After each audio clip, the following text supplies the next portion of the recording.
পৃথিবীতে যত সৃষ্টিজীব আছে এর মাঝে সবচেয়ে সুন্দর করে আল্লাহ রাব্বুল আলামিন মানুষকেই তৈরি করছেন। মানুষ চাঁদের চেয়েও সুন্দর, মানুষের সৌন্দর্যতা চাঁদের চেয়েও আরো সুন্দর। একবারের ঘটনা, বাদশাহ হারুন রশিদ তিনি যদিও তার সাথে ইসলামের কিছু বিষয়ের মধ্যে মতনৈক্য আছে, এরপর একজন দিনদার বাদশাহ ছিলেন, আমল করি একজন বাদশাহ ছিলেন। প্রতিদিন 200 রাকাত নফল নামাজ পড়তেন। আমি আপনি কতজন মানুষ আছি যে প্রতিদিন 200 রাকাত নফল নামাজ পড়ি? ফরজ নামাজগুলি তো আমরা ঠিকমতো আদায় করি না। আর এই বাদশাহ বিশাল সাম্রাজ্যের রাষ্ট্রপতি, আর এই রাজ্যের কাজ সামাল দিয়ে প্রতিদিন 200 রাকাত করে নফল নামাজ পড়তেন। আল্লাহর দরবারে ঘন্টার পর ঘন্টা বসে রুনা জারি করতেন, আল্লাহর দরবারে কান্নাকাটি করতেন।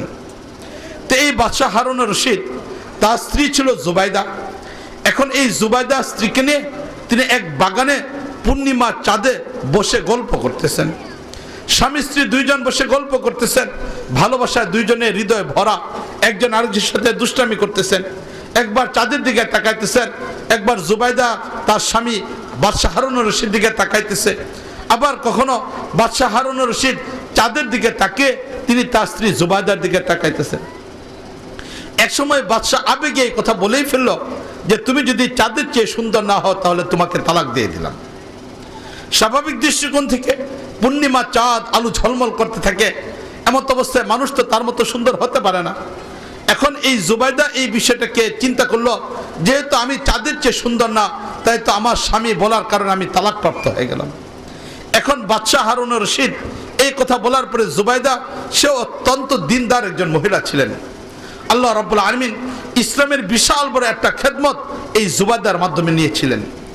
যখন মক্কা মদিনাতে পানি ছিল না, মক্কা মদিনার মানুষগুলো যখন পানির জন্য কষ্ট করত, ওই সময়টার ভিতরে একদিন জুবাইদা বাদশাহ হারুন রশিদের স্ত্রী, তিনি স্বপ্ন দেখলেন যে তার সাথে হাজার হাজার পুরুষ মিলামিশা করতেছে।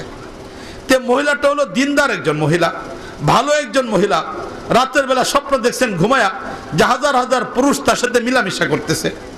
এই মহিলা ঘুম থেকে উঠে পেরেশানের মধ্যে পড়ে গেলেন যে কোনোদিন পর্দার বাইরে যাতায়াত করে না, দিনের উপরে চলে, এমন নেককার একজন মহিলা, আর তিনি কিনা এরকম স্বপ্ন দেখলেন হাজার হাজার পুরুষ তার সাথে মিলামিশা করতেছে।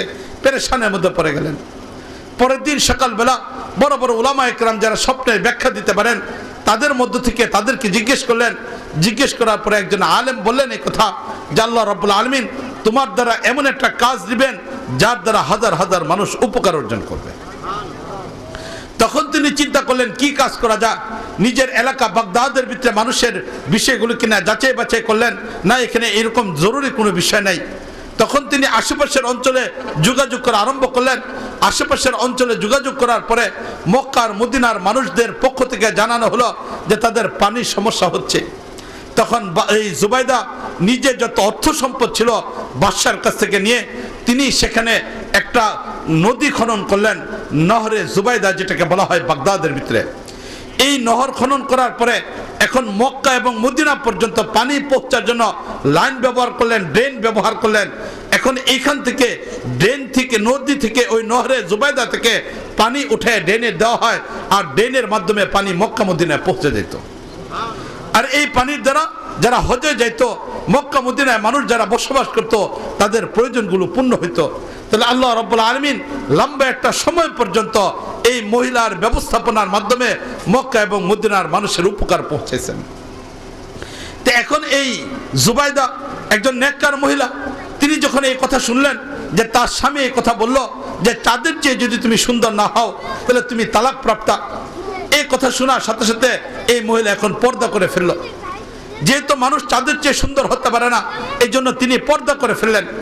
এখন বাদশাহ চিন্তার মধ্যে পড়ে গেলেন, আরে কি বলতে গিয়ে কি বলে ফেললাম, ভালোবাসা প্রকাশ করতে গিয়ে এমন একটা শব্দ ব্যবহার করে ফেললাম যার কারণে স্বামী স্ত্রী তালাক হয়ে যাচ্ছে। বাদশাহ এখন চিন্তার মধ্যে পড়ে গেছেন কি করা যায়। রাতের বেলা দুইজন আলাদা হয়ে গেলেন। স্ত্রী বলতেছেন না, তোমার সামনে যাওয়া যাবে না, আমি তালাক দিয়ে প্রাপ্ত হয়ে গেছি, আমাকে তালাক দেওয়া হয়ে গেছে, এখন আর তোমার সামনে যাইতে পারি না। এখন মহিলাও কাঁদতেছেন, বাদশাও কাঁদতেছেন। এই অবস্থায় সারা রাত্রে গেল। পরের দিন সকালবেলা যারা উলামা একরাম তাদেরকে ডাকা হলো যে মাসলা সমস্যা সমাধান কি হতে পারে। তো এক একজন এক একটা অভিমত পেশ করতেছে। তখন ইমাম আবু ইউসুফ রহমতুল্লাহ আলাই সেই মজলিসে ছিলেন। আবু ইউসুফ রহমতুল্লাহ আলাই সবার লাস্টে এই কথাটা বললেন যে দেখো, কোরআনে কারীমের মধ্যে আল্লাহ রাব্বুল আলামিন মানুষের ব্যাপারে ইরশাদ করছেন, লাকাদ খালাকনাল ইনসানা ফি আহসানি তাকওয়িম, মানুষকে সুন্দর করে আমি তৈরি করছি। আর সকল বস্তু থেকে মানুষের সৌন্দর্যতা হলো বেশি। চাঁদ যেহেতু একটা বস্তু, চাই পূর্ণিমার চাঁদ হোক, এর চেয়ে মানুষ সুন্দর হওয়ার কারণে নিঃসন্দেহে তোমার স্ত্রী চাঁদের চেয়ে সুন্দর। আর এই কথা বলার কারণে এখন আর স্বামী স্ত্রীর তালাক হয়নি। বাদশাহ হারুনের রশিদের সমস্যার সমাধান হয়ে গেছে। তাহলে যে কথা আমি আলোচনা করতেছিলাম, সকল সৃষ্টিজীবের মধ্যে আল্লাহ রাব্বুল আলামিন মানব জাতিকে সবচেয়ে সুন্দর করে তৈরি করছেন। কোরআনে কারীমের অন্য আয়াতের মধ্যে আল্লাহ রাব্বুল আলামিন ইরশাদ করছেন, ওয়ালাকাদ কাররামনা বনি আদম, মানব জাতিকে আমি সম্মানিত করেছি। শুধু সুন্দর করে সৃষ্টি করি নাই, বরং মানব জাতিকে আল্লাহ রাব্বুল আলামিন বলতেছেন যে আমি তাদেরকে মর্যাদা দিয়েছি। মানুষকে আমি মর্যাদা দিয়েছি, গোটা পৃথিবীর অন্যান্য সৃষ্টিজীবের উপরে আমি মানব জাতিকে মর্যাদা দিয়েছি। সেই মর্যাদাশীল মানুষের জন্য আল্লাহ রাব্বুল আলামিন আরও ব্যবস্থা করছেন, যে সকল মানুষ ঈমান গ্রহণ করেছে তাদেরকে আল্লাহ রাব্বুল আলামিন আরও বেশি মর্যাদা দান করছেন। তাহলে এখন মানুষের ভিতরে কয়েকটা ক্যাটাগরি চলে আসলো। সকল সৃষ্টিজীবের মাঝে মানুষ হইল সবচেয়ে সুন্দর, যাকে আল্লাহ রাব্বুল আলামিন মর্যাদা দিয়েছেন। এই মানুষ হওয়ার কারণে চাই সে হিন্দু হোক, চাই সে বৌদ্ধ হোক, চাই সে খ্রিস্টান হোক, নিঃসন্দেহে এই মানুষটা অন্যান্য সৃষ্টিজীবের থেকে সুন্দর করে তাকে আল্লাহ সৃষ্টি করছেন। এর পাশাপাশি আল্লাহ রাব্বুল আলামিন থেকে মর্যাদাও দিয়েছেন। এই মানুষগুলোর মধ্যে থেকে যারা ঈমান গ্রহণ করতে পারছে এদেরকে আল্লাহ রাব্বুল আলামিন আরো বেশি পরিমাণ মর্যাদা দিয়েছেন। চাই এই ব্যক্তি ঈমান আনুক হযরত আদম আলাইহিস সালামের উপরে, চাই ব্যক্তি ঈমান আনুক হযরত মুসা আলাইহিস সালামের উপরে, চাই ব্যক্তি ঈমান আনুক হযরত ঈসা আলাইহিস সালামের উপরে, চাই ব্যক্তি ঈমান আনুক হযরত ইউসুফ আলাইহিস সালামের উপরে, চাই ব্যক্তি ঈমান আনুক হযরত লূত আলাইহিস সালামের উপরে, চাই ব্যক্তি ঈমান আনুক হযরত ইসহাক আলাইহিস সালামের উপরে, চাই ব্যক্তি ঈমান আনুক হযরত দাউদ আলাইহিস সালামের উপরে, চাই ব্যক্তি ঈমান আনুক হযরত সুলাইমান আলাইহিস সালামের উপরে, চাই ব্যক্তি ঈমান আনুক হযরত ঈসা আলাইহিস সালামের উপরে, চাই ব্যক্তি ঈমান আনুক হযরত আইয়ুব আলাইহিস সালামের উপরে, চাই ব্যক্তি ঈমান আনুক হযরত ইউনূস আলাইহিস সালামের উপরে। যে কোনো নবীর উম্মতে হোক না কেন, এই নবীর উম্মত হওয়ার কারণে আল্লাহ রাব্বুল আলামিন তাকে আরো বেশি মর্যাদা করে ফেলছেন। এরপরে চতুর্থ নম্বর মর্যাদা আল্লাহ রাব্বুল আলামিন তাদেরকে দিয়েছেন যারা রাসূল করিম সাল্লাল্লাহু আলাইহি ওয়াসাল্লামের উম্মত হতে পারছে। যারা রাসূল করিম সাল্লাল্লাহু আলাইহি ওয়াসাল্লামের উম্মত হতে পারছে তাদেরকে আল্লাহ রাব্বুল আলামিন আরো বেশি পরিমাণ মর্যাদা দান করছেন। মুআজ্জাজ হাজরিন, রাসূল করিম সাল্লাল্লাহু আলাইহি ওয়াসাল্লামের উম্মত হওয়ার জন্য আমরা কোনোদিন আন্দোলন করছি, কোনো মিছিল করছি, কোনো সমাবেশ করছি, কোনো অবরোধ করছি? আপনারা ঘুমায় পড়ছেন নাকি? একটু কথাও বলেন মাঝে মাঝে। হ্যাঁ, আমরা তো কিছুই করি নাই। আল্লাহ রাব্বুল আলামিন দয়া করে রাসূল করিম সাল্লাল্লাহু আলাইহি ওয়াসাল্লামের উম্মত হওয়ার সুযোগ আমাদেরকে দান করছেন। কি পরিমাণ মর্যাদা রাসূল করিম সাল্লাল্লাহু আলাইহি ওয়াসাল্লামের উম্মত হওয়া, যে আল্লাহ রাব্বুল আলামিনের কাছে পূর্ববর্তী সকল নবীরা রাসূল করিম সাল্লাল্লাহু আলাইহি ওয়াসাল্লামের ব্যাপারে দোয়া করছেন। সকল নবীরা রাসূল করিম সাল্লাল্লাহু আলাইহি ওয়াসাল্লামের উম্মতের ব্যাপারে দোয়া করছেন, নবীর জন্য দোয়া করছেন। এমনকি কোন হাদিসে পাওয়া যায় পূর্ববর্তী নবীরা পর্যন্ত রাসূল করিম সাল্লাল্লাহু আলাইহি ওয়াসাল্লামের উম্মত হওয়ার জন্য দোয়া করছেন। ছোট্ট একটা ঘটনা আমি আপনাদেরকে বলতেছি, ছোট্ট একটা ঘটনা। হযরত আবু বকর সিদ্দিক রাদিয়াল্লাহু তাআলা আনহু যখন রাসূল করিম সাল্লাল্লাহু আলাইহি ওয়াসাল্লাম মক্কায় থাকার পরে দীর্ঘ 13 বছর ঈমানের দাওয়াত দেওয়ার পরে যখন মক্কার মানুষগুলি ইসলাম গ্রহণ করে নাই, এমন অবস্থায় আল্লাহ রাব্বুল আলামিন রাসূল করিম সাল্লাল্লাহু আলাইহি ওয়াসাল্লামকে মক্কা থেকে হিজরত করে মদিনা যাওয়ার জন্য অনুমতি দিলেন। মদিনার সেই সফর সঙ্গী ছিলেন হযরত আবু বকর রাদিয়াল্লাহু তাআলা আনহু। এই আবু বকর রাদিয়াল্লাহু তাআলা আনহু যখন রাসূল করিম সাল্লাল্লাহু আলাইহি ওয়াসাল্লামের সাথে সফর সঙ্গী হলেন, রাতের বেলা রওনা দিলেন। রওনা দেওয়ার পরে দূরে কোথাও যাওয়ার সুযোগ নাই, তাই আবু বকর রাদিয়াল্লাহু তাআলা আনহু আর রাসূল করিম সাল্লাল্লাহু আলাইহি ওয়াসাল্লাম মক্কা নগরী থেকে প্রায় 3 কিলোমিটার দূরে গারে সোর নামে একটা পাহাড়, ওই পাহাড়ের কাছে চলে গেলেন রাত্রি যাপন করার জন্য, আত্মগোপন করার জন্য। যখন এই পাহাড়ের কাছে গেলেন, যাওয়ার পর আবু বকর রাদিয়াল্লাহু তাআলা আনহু রাসূল করিম সাল্লাল্লাহু আলাইহি ওয়াসাল্লামকে বললেন, হে আল্লাহর নবী, এই যে পাহাড়ের গুহা যেখানে আমরা রাত্রি যাপন করব, আশ্রয় নিব, এই গুহাটা ঠিক কিনা, নিরাপত্তার সাথে আপনি এখানে থাকতে পারবেন কিনা, এই বিষয়টা দেখার জন্য আমি আগে ভিতরে যাই, আপনি নবী এখানে দাঁড়ায় থাকেন। রাসূল করিম সাল্লাল্লাহু আলাইহি ওয়াসাল্লাম বাইরে দাঁড়ানো, আবু বকর রাদিয়াল্লাহু তাআলা ভিতরে ঢুকলেন।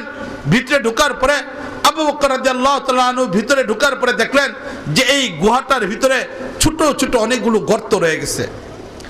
আবু বকর রাদিয়াল্লাহু তাআলা চিন্তার মধ্যে পড়ে গেলেন, এতগুলো গর্ত এই গুহাটার ভিতরে রয়ে গেছে, না জানি এখানে বিষাক্ত কোনো বস্তু থাকে কিনা। রাসূল যদি এখানে আসেন আর রাসূল যদি এখানে অপেক্ষা করেন আর রাসূলের উপর যদি আক্রমণের সম্ভাবনা থাকে, বিষাক্ত কোনো বস্তু যদি রাসূলের উপর আক্রমণ করে, তাহলে তো আমাদের সফর ব্যর্থ হয়ে যাবে, রাসূলের কষ্ট হয়ে যাবে। এই জন্য আবু বকর রাদিয়াল্লাহু তাআলা আনহু তিনি তার কাছে যে পরিমাণ কাপড় ছিল, এই কাপড়গুলোকে টুকরা টুকরা করে সেই গর্তটাকে বন্ধ করার ব্যবস্থা করলেন। যখন সবগুলো গর্ত বন্ধ হলো, কিন্তু একটা গর্ত তিনি বন্ধ করতে পারেন নাই। এদিক থেকে রাসূল করিম বাইরে আসেন, অপেক্ষা করতেছেন। তাই আবু বকর রাদিয়াল্লাহু তাআলা আনহু চিন্তা ভাবনা করে রাসূল করিম সাল্লাল্লাহু আলাইহি ওয়াসাল্লামকে ভিতরে আসার বললেন যে আল্লাহ নবী ভিতরে চলে আসেন। রাসূল করিম ভিতরে আসলেন, লম্বা একটা সফর করে আসলেন, এদিক থেকে ক্লান্ত হয়ে গেলেন রাসূল। তাই আবু বকর রাদিয়াল্লাহু তাআলা আনহুকে রাসূল বললেন, আমার একটু বিশ্রামের প্রয়োজন। আবু বকর রাদিয়াল্লাহু তাআলা আনহু বিশ্রামের ব্যবস্থা করলেন। আর পদ্ধতি হলো এই, রাসূল করিম সাল্লাল্লাহু আলাইহি ওয়াসাল্লামের সামনে আবু বকর রাদিয়াল্লাহু তাআলা আনহু দুইটা পাকে মেলাই দিয়ে বসলেন। একটা পাকে ওই যে একটা গর্ত যেটা এখনো পর্যন্ত বন্ধ করতে পারে নাই, সেই গর্তের উপরে পাটাকে রেখে পাটাকে লম্বা করে বসে পড়লেন। আর রাসূল করিম সাল্লাল্লাহু আলাইহি ওয়াসাল্লাম আবু বকরের রানের উপর শুয়ে পড়লেন।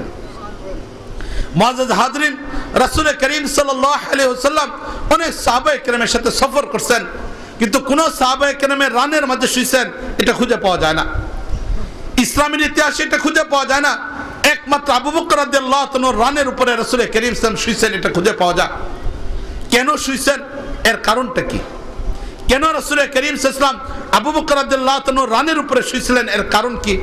এর কারণ হলো এই, যখন আবু বকর রাদিয়াল্লাহু তাআলা বয়স 28 বছর ছিল, আবু বকর রাদিয়াল্লাহু তাআলা বড় একজন ব্যবসায়ী সাহাবী ছিলেন। তা আবু বকর রাদিয়াল্লাহু তাআলা ব্যবসায়ী একজন সাহাবী হওয়ার কারণে আবু বকর রাদিয়াল্লাহু তাআলা ইসলাম গ্রহণের আগেই ব্যবসা করতেন, বড় ব্যবসায়ী মানুষ ছিলেন। 28 বছর যখন বয়স ছিল আবু বকর রাদিয়াল্লাহু তাআলা, তখন রাসূল করিম সাল্লাল্লাহু আলাইহি ওয়াসাল্লামের বয়স হলো 30 বছর। আবু বকর রাদিয়াল্লাহু তাআলা আর রাসূল করিম সাল্লাল্লাহু আলাইহি ওয়াসাল্লামের মাঝে বয়সের পার্থক্য ছিল 2 বছর 2 মাস 10 দিনের পার্থক্য ছিল। এই হিসেবে রাসূল করিম সাল্লাল্লাহু আলাইহি ওয়াসাল্লাম 2 বছরের চেয়ে একটু বড় ছিলেন, আবু বকর রাদিয়াল্লাহু তাআলা 2 বছরের চেয়ে একটু কম ছিলেন। কারণ আবু বকর রাদিয়াল্লাহু রাসূল সাল্লাল্লাহু আলাইহি ওয়াসাল্লাম ইন্তেকাল করছেন 63 বছর বয়সে। আবু বকর রাদিয়াল্লাহু তাআলা ইন্তেকাল করছেন 63 বছর বয়সে। হযরত ওমর ফারুক রাদিয়াল্লাহু তাআলা ইন্তেকাল করছেন 63 বছর বয়সে।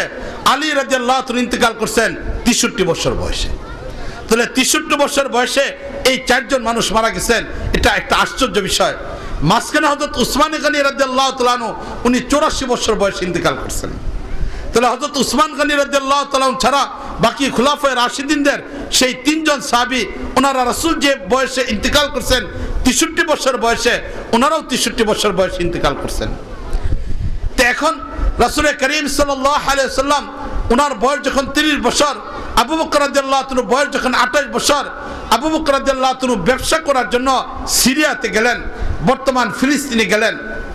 ব্যবসায়িক কাজগুলো শেষ করার পরে রাতের বেলা ঘুমাইলেন আবু বকর রাদিয়াল্লাহু তাআলা। এমন অবস্থায় আবু বকর রাদিয়াল্লাহু তাআলা স্বপ্ন দেখলেন যে কাবা ঘরের উপর থেকে একটা চাঁদ বের হয়েছে। কাবা ঘরের বরাবর আসমানে একটা চাঁদ উদিত হয়েছে, একদম প্রথম দিনের চাঁদের মতো একটা চাঁদ দেখা যায়। এই চাঁদটা মুহূর্তের ভিতরে আস্তে আস্তে বড় হইতেছে, হইতে হইতে মুহূর্তের ভিতরে এই চাঁদটা পূর্ণিমা চাঁদে রূপান্তরিত হয়ে গেছে। তাহলে স্বপ্নে দেখতেছেন আবু বকর রাদিয়াল্লাহু তাআলা যে একটা চাঁদ উদিত হয়েছে, মুহূর্তের ভিতরে এই চাঁদ বড় হইতে হইতে পূর্ণিমা চাঁদে রূপান্তরিত হয়ে গেছে। আবু বকর রাদিয়াল্লাহু তাআলা এটা দেখলেন।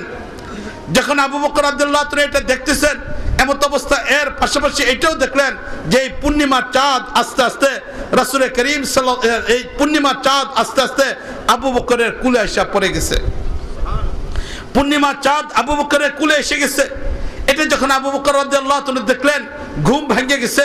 আবু বকর রাদিয়াল্লাহু তাআলা পেরেশানের মধ্যে পড়ে গেলেন সকালবেলা, যেটা কি স্বপ্ন দেখলেন। এরপর আবু বকর রাদিয়াল্লাহু তাআলা বিষয়টা ভুলে গেলেন। বিষয়টা ভুলে গেলেন। এদিক থেকে সময় অতিবাহিত হলো। আবু বকর রাদিয়াল্লাহু তাআলা আনহু মক্কায় চলে আসলেন। এরপর এসে ব্যবসার কাজে লিপ্ত হয়ে গেলেন, পারিবারিক কাজে লিপ্ত হয়ে গেলেন। স্বপ্নের কথাটা আবু বকর রাদিয়াল্লাহু তাআলা ভুলে গেছেন। এদিক থেকে যখন রাসূল করিম সাল্লাল্লাহু আলাইহি ওয়াসাল্লামের বয়স 40 বছর পূর্ণ হলো, আবু বকর রাদিয়াল্লাহু তাআলার বয়স যখন 38 বছর হলো, ওই সময়ে রাসূল করিম সাল্লাল্লাহু আলাইহি ওয়াসাল্লাম ওহী পাইলেন হেরা গুহায়। হেরা গুহায় ওহী পাওয়ার পরে রাসূল করিম সাল্লাল্লাহু আলাইহি ওয়াসাল্লাম হেরা গুহা থেকে আসলেন। আসার পরে বাড়িতে গেলেন। এরপর আরো 6 মাস পর্যন্ত ওহী বন্ধ রইল। ওই যখন বন্ধ ছিল, এই বন্ধ থাকার পরে 6 মাস পরে রাসূল কারীমের উপরে কোরআনে কারীমের আয়াত নাজিল হলো। সূরা মুদ্দাসসির নাজিল হলো, ইয়া আইয়ুহাল মুদ্দাসসির কুম ফাআনজির। এই আয়াত রাসূল কারীমের উপর নাজিল হলো। এই আয়াত নাজিলের মাধ্যমে রাসূল করিম সাল্লাল্লাহু আলাইহি ওয়াসাল্লামকে ঈমানের দাওয়াত দেওয়ার জন্য আল্লাহ রাব্বুল আলামিন নির্দেশ দিলেন। রাসূল করিম সাল্লাল্লাহু বাড়ি থেকে বের হলেন, ঈমানের দাওয়াত দেওয়ার জন্য বের হলেন। এই ঈমানের দাওয়াত দেওয়ার জন্য রাসূল বের হলেন। সর্বপ্রথম গেলেন নিজের বন্ধুবর আবু বকরের কাছে। যখন বন্ধুবর আবু বকরের কাছে গেলেন, যাওয়ার পরে রাসূল করিম সাল্লাল্লাহু আলাইহি ওয়াসাল্লাম আবু বকরকে অন্য কোনো কিছু বলেন নাই, বরং আবু বকরকে বলতেছেন, আবু বকর, আমি হইলাম সেই পূর্ণিমার চাঁদ, আমি হইলাম সেই পূর্ণিমার চাঁদ যা তুমি ফিলিস্তিনে থাকা অবস্থায় স্বপ্নে দেখছিলা। কাবা ঘরের উপরে উদিত হয়ে পূর্ণিমা চাঁদে রূপান্তরিত হয়ে তোমার কুলের মধ্যে পড়ে গেছে। আমি হইলাম সেই পূর্ণিমার চাঁদ। আবু বকর রাদিয়াল্লাহু তাআলা আনহু পেরেশানের মধ্যে পড়ে গেলেন। আমি স্বপ্নের কথা তো কাউকে বলি নাই, নবী মুহাম্মদকে তো আমি স্বপ্নের কথা বলি নাই, আমি আমার পরিবারের মানুষকে বলি নাই। স্বপ্ন দেখছিলাম এটা ঠিক, ভুলেও গেছি। এতদিন পরে রাসূল সাল্লাল্লাহু আলাইহি ওয়াসাল্লাম এটা কার কাছে জানলেন? উনি এটা কিভাবে জানলেন? যখন রাসূল এই কথাটুকু বললেন, বলার পরে এখন আবু বকর বললেন যে আচ্ছা আপনি বলেন, এই স্বপ্ন তো আমি কাউকে বলি নাই, এই স্বপ্নের তথ্য আপনি কোথায় পেলেন? এটা কিভাবে আপনি জানতে পারলেন? তখন রাসূল করিম সাল্লাল্লাহু আলাইহি ওয়াসাল্লাম বললেন যে আল্লাহ আমাকে এই নবী হিসেবে দুনিয়াতে পাঠিয়েছেন, সেই আল্লাহ ওহীর মাধ্যমে তোমার স্বপ্নের কথাকে জানাই দিয়েছেন। আবু বকর রাদিয়াল্লাহু তাআলা বললেন, আমার এই কথা দুনিয়ার কেউ জানতো না, ওহীর মাধ্যমে যদি আপনি জেনে থাকেন, নিঃসন্দেহে আপনি হলেন সত্য নবী। এরপরে কালিমা পড়লেন, লা ইলাহা ইল্লাল্লাহু মুহাম্মাদুর রাসূলুল্লাহ সাল্লাল্লাহু আলাইহি ওয়াসাল্লাম।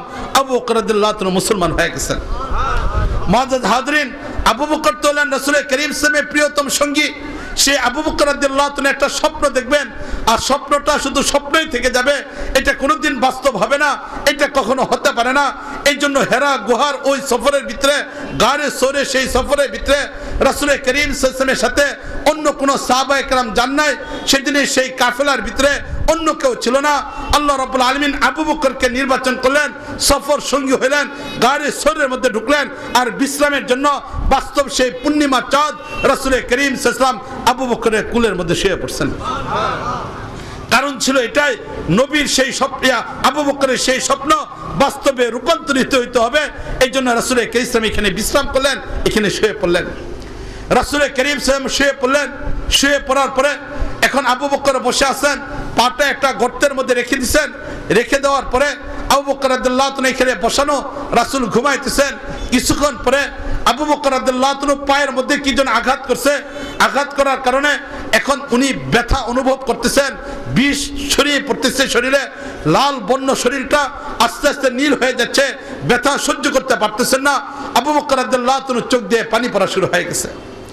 যখন আবু বকর রাদিয়াল্লাহু তাআলা চোখ দিয়ে পানি পড়া শুরু হলো, এমন অবস্থার ভিতরে আবু বকর রাদিয়াল্লাহু তাআলা চোখের পানির 1-2 ফোঁটা রাসূল কারীমের চেহারা মুবারকের উপর পড়ে গেল। যখন রাসূল কারীমের চেহারা মুবারকের উপরে আবু বকর রাদিয়াল্লাহু তাআলা চোখের পানি পড়লো, তখন আবু বকর রাদিয়াল্লাহু তাআলা এই পানি পড়ার কারণে রাসূল করিম সাল্লাল্লাহু আলাইহি ওয়াসাল্লামের ঘুম ভেঙে গেল। রাসূল সাল্লাল্লাহু আলাইহি ওয়াসাল্লাম আবু বকরের দিকে তাকিয়ে দেখলেন যে ওনার চেহারা নীল বর্ণ হয়ে যাচ্ছে, কষ্ট অনুভব হচ্ছে। রাসূল কারীম জিজ্ঞেস করলেন, আবু বকর কি হয়েছে? আবু বকর রাদিয়াল্লাহু তাআলা বলেন, হে আল্লাহর নবী, আমি এই গুহাটার ভিতরে, গর্তটার ভিতরে পাটাকে রাখছিলাম, এই পাটা আমি আর এই গর্তটা বন্ধ করতে পারি নাই, কিন্তু এইখানে যেন কি আমাকে দংশন করছে, যার বিষ আমার শরীরের মধ্যে অনুভব হচ্ছে। আবু বকর রাদিয়াল্লাহু তাআলা রাসূল বললেন, পাটাকে গর্ত থেকে তুমি বের করো। আবু বকর রাদিয়াল্লাহু তাআলা যখন গর্ত থেকে পাটাকে বের করলেন, বের করার পরে আবু বকর রাদিয়াল্লাহু তাআলা পাটা সরানোর সাথে সাথে সেখান থেকে বিষাক্ত একটা সাপ বের হয়ে গেছে। যখন বিষাক্ত একটা সাপ বের হলো, এই সাপ রাসূল করিম সাল্লাল্লাহু আলাইহি ওয়াসাল্লামের দিকে তাকিয়ে আছেন, রাসূল তাকে দেখতেছেন। সাপও রাসূলকে দেখতেছেন। লম্বা সময়ের পরে আল্লাহ রাব্বুল আলামিন সাপের জবানকে খুলে দিল। সাপের জবানকে খুলে দেওয়ার কারণে এখন এই সাপ রাসূল ইসলামকে সালাম দেওয়া আরম্ভ করলেন। মুআজ্জাজ হাজরিন, আশ্চর্যের কোনো বস্তু নেই। রাসূল করিম সাল্লাল্লাহু আলাইহি ওয়াসাল্লাম বুখারীর হাদিসের মধ্যে আসছে, রাসূল করিম সাল্লাল্লাহু বলতেছেন, নবুয়ত পাওয়ার আগে আমি অনেক গাছের পাশ দিয়ে যাইতাম, তখন এই গাছগুলি আমাকে ডাক দিয়ে বলতো, আসসালামু আলাইকা ইয়া রাসূলুল্লাহ, হে আল্লাহ রসুল আপনার উপর সালাম বর্ষিত হোক। রাসূল বলেন, নবুয়তের পরে বলতেন, আমার এখনো পর্যন্ত সেই গাছের কথা মনে আছে যে গাছ নবুয়ত পাওয়ার আগে আমাকে নবী হিসেবে সম্বোধন করে সালাম দিত। রাসূল করিম সাল্লাল্লাহু বলতেছেন যে কোনো পাথরের পাশ দিয়ে যখন আমি যাইতাম তখন পাথর আমাকে সালাম দিত, উচ্চ আওয়াজে আমাকে সালাম দিত, সালাম দেয়া বলতো, আসসালামু আলাইকা ইয়া রাসূলুল্লাহ, হে আল্লাহর রাসূল আপনার উপর সালাম বর্ষিত হোক। তাহলে পাথরের কাছ থেকে যদি আওয়াজ বের হতে পারে, গাছের কাছ থেকে যদি আওয়াজ বের হতে পারে, তাহলে সাপের জবান থেকে আওয়াজ বের হবে না, এটা কি অসম্ভব কোনো বস্তু নাকি? আমাদের মালিক আমার আর আপনার মুখ থেকে জবান যদি বের করতে পারেন, আওয়াজ যদি বের করতে পারেন, সেই মালিক তো গাছকেও তৈরি করছেন, সেই মালিক তো পাথরকে তৈরি করছেন, সেই মালিক তো সাপকেও তৈরি করছেন। তাহলে সাপের জবান থেকে যদি আওয়াজ বের হয়, তাহলে এটা অসম্ভব কোনো বস্তু না, আমাদের মালিক সবকিছুই করতে পারেন। এই সাপ যখন সালাম দিল, সালাম দেওয়ার পরে এখন রাসূল করিম বললেন যে তুমি আবু বকরের পায়ে কেন ধ্বংস করছো? তখন এই সাপ বলতেছেন, হে আল্লাহর নবী, হে আল্লাহর নবী, আমি ঈসা আলাইহিস সালামের কাছে যখন ঈসা ইসলাম এই দুনিয়াতে ছিলেন, নবী হিসেবে ছিলেন, তখন আমি তার কাছ থেকে আপনার বিষয়টা জানতে পারছিলাম যে সর্বশেষ নবী আপনি আসবেন, এই সর্বশেষ নবী আপনি হবেন, এই বিষয়টা ওনার কাছে আমি জানতে পারছিলাম। জানার কারণে হযরত ঈসা আলাইহিস সালামের কাছে দোয়া চাইছিলাম যেন ঈসা আলাইহিস সালাম আমার জন্য দোয়া করেন, আমার হায়াত যেন বেড়ে যায়, আর আমি যেন সর্বশেষ নবী কোথায় আসবেন ওনাকে যেন এক নজর দেখতে পারি। এই দোয়াটা নবীর কাছ থেকে করানোর কারণে আল্লাহ রাব্বুল আলামিন দোয়া কবুল করছেন। ঈসা আলাইহিস সালাম ওহীর মাধ্যমে জানতে পারছিলেন আপনি হিজরতের সময় এই গুহাতে 3 দিন পর্যন্ত থাকবেন। ঈসা আলাইহিস সালামের সহযোগিতায় আল্লাহ রাব্বুল আলামিন আমাকে এই গুহার মধ্যে পাঠিয়ে দিলেন, আর আমি 623 বছর যাবত আপনি এখানে আসবেন এই জন্য অপেক্ষার মধ্যে এখানে ছিলাম। আপনি এই গুহাতে অপেক্ষায় আসবেন, আসার পর আপনি চলে যাবেন, আপনি যেন না যেতে পারেন, আমি যেন অন্তত পক্ষে আপনাকে দেখতে পারি, এই জন্য আমি বুদ্ধি করে এই গুহার চারদিক থেকে ছোট ছোট গর্ত করে রাখছিলাম, যাতে করে কোনো একটা গর্ত যদি বন্ধ হয় আরেকটা দিয়ে বের হয়ে যেন আপনাকে দেখতে পারি, আরেকটা যদি বন্ধ হয় আরেকটা দিয়ে যেন বের হতে পারি। এই জন্য কৌশল করে দীর্ঘ 623 বছর যাবত এখানে অপেক্ষায় আছি আপনাকে দেখার জন্য, এক নজর দেখার জন্য।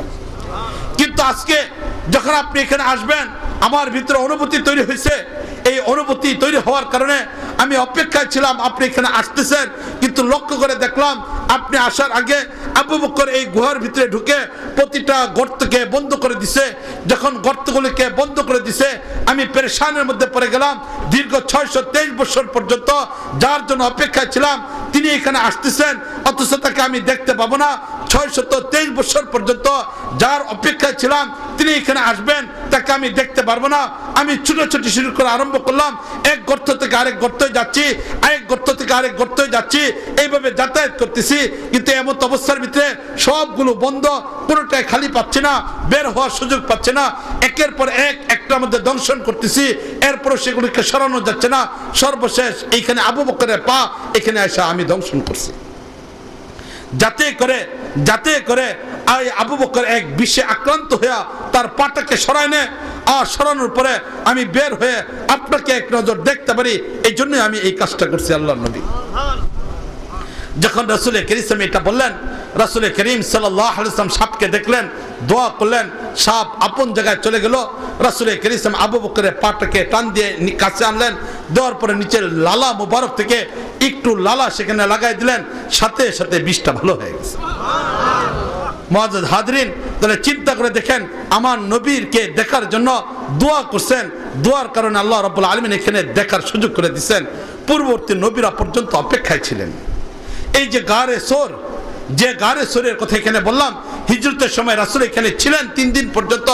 এই গারে সোরের ব্যাপার আসছে 70,000 নবী, একজন দুইজন না, 70,000 নবী এই গুহার মধ্যে বসে আমার নবী রাসূল করিমের জন্য দোয়া করছেন আল্লাহর কাছে। তাহলে আজকে আল্লাহ রাব্বুল আলামিন আমাদেরকে আপনাকে সকলকে রাসূল করিম সাল্লাল্লাহু আলাইহি ওয়াসাল্লামের উম্মত হওয়ার সুযোগ দিয়েছেন। এটা অনেক বড় একটা মর্যাদার বস্তু। মুআজ্জাজ হাজরিন, আলোচনা শুরু করছিলাম যে আমাদেরকে মানুষ বানাইছেন, এটা বড় একটা মর্যাদা। চাই সে মানুষটা হিন্দু হোক, চাই খ্রিস্টান হোক, বৌদ্ধ হোক, মুসলমান হোক, মানুষ হওয়াটাই তার জন্য একটা মর্যাদা। এগুলো একটা বস্তু। দ্বিতীয় নাম্বার, ইমানের দৌলত আল্লাহ রাব্বুল আলামিন দান করছেন, দ্বিতীয় আরেকটা মর্যাদা। তৃতীয় নাম্বার, যে কোনো নবীর উম্মত আল্লাহ বানাক, এটা একটা মর্যাদা। এর যে সবচেয়ে বড় মর্যাদা হলো ইমানের দৌলত দেওয়ার পরে আল্লাহ রাব্বুল আলামিন রাসূল করিম সাল্লাল্লাহু আলাইহি ওয়াসাল্লামের উম্মত হওয়ার তৌফিক দান করছেন। এটা বড় আরেকটা মর্যাদা। এরপরে সাধারণ মানুষ যারা মুসলমান হয়েছে, রাসূল করিম সাল্লাল্লাহু আলাইহি ওয়াসাল্লামের উম্মত হতে পারছে। এই উম্মত হওয়ার পরে এখন আল্লাহ রাব্বুল আলামিন এদের মধ্য থেকে আরেকটা জাতিকে আল্লাহ রাব্বুল আলামিন নির্বাচন করছেন।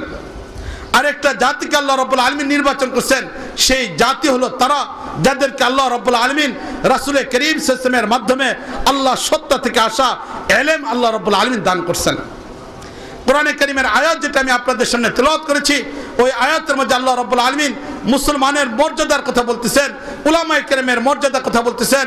ওমা উতিতুম মিনাল ইলমি ইল্লা কালিলা। ইলম আমি আল্লাহ রাব্বুল আলামিনের পক্ষ থেকে আসছে, যাদেরকে আমি আল্লাহ ইলমের সাথে সম্পৃক্ত করছি, যাদের সিনার ভিতরে আমি আল্লাহ ইলম দিয়ে দিছি। এই ইলম অন্য কারো কাছ থেকে আসে নাই, আমি আল্লাহ স্বয়ং তাদের ভিতরে এটাকে ঢুকাই দিয়ে দিছি। তাহলে একজন আলেম সে অনেক মর্যাদাশীল, অনেক দামি একটা বস্তু। মুআজ্জাজ হাজরিন, আজকে সেই ইলম অর্জন করার যে প্রতিষ্ঠান, সেই প্রতিষ্ঠানের একটা প্রতিষ্ঠানের উদ্যোগে আজকে আয়োজিত এই মাহফিলে আল্লাহ রাব্বুল আলামিন আমাদেরকে আসার বসার সুযোগ দান করছেন। এটা অনেক বড় একটা আল্লাহর ইহসান, ঠিক কিনা বলেন? এটা মুআজ্জাজ হাজরিন, বস্তু যত দামি হয় তার মর্যাদা তত বেশি পরিমাণ হয়, ঠিক কিনা বলেন? এটা যে জিনিসটা যত কম দামি হয় সেটা রাস্তাঘাটের মধ্যে পড়ে থাকে। বস্তুর যত দামি হয় সেটাকে সংরক্ষণ বেশি পরিমাণে করতে হয়। তাহলে এখানে দুইটা বস্তু, নবী মুহাম্মদের উম্মত হতে পারা এটা দামি একটা বস্তু, শুধু উম্মত হওয়ার সাথে সাথে ইলম অর্জন করতে পারা এটা অনেক দামি একটা বস্তু। এই দুইটা বস্তুর উপরেই আমি মূলত আলোচনা করতে চাচ্ছি। এখন এই যে রাসূল করিম সাল্লাল্লাহু আলাইহি ওয়াসাল্লামের উম্মত হওয়া আল্লাহ রাব্বুল আলামিন আমাদেরকে তৌফিক দান করছেন। এই রাসূল করিম সাল্লাল্লাহু আলাইহি ওয়াসাল্লামের উম্মত হতে পারার কারণে আমাদেরও কিছু দায়িত্ব আছে। যে নবীর উম্মত হওয়ার কারণে আল্লাহ রাব্বুল আলামিন আমাদেরকে মর্যাদা দান করছেন। এখন এই উম্মত হওয়ার কারণে আমাদেরও কিছু দায়িত্ব আছে কিনা বলেন? এটা বলেন দেখি, আছে কিনা আমাদের এরকম দায়িত্ব? নবীর সেই উম্মত হওয়ার দায়িত্বের মধ্যে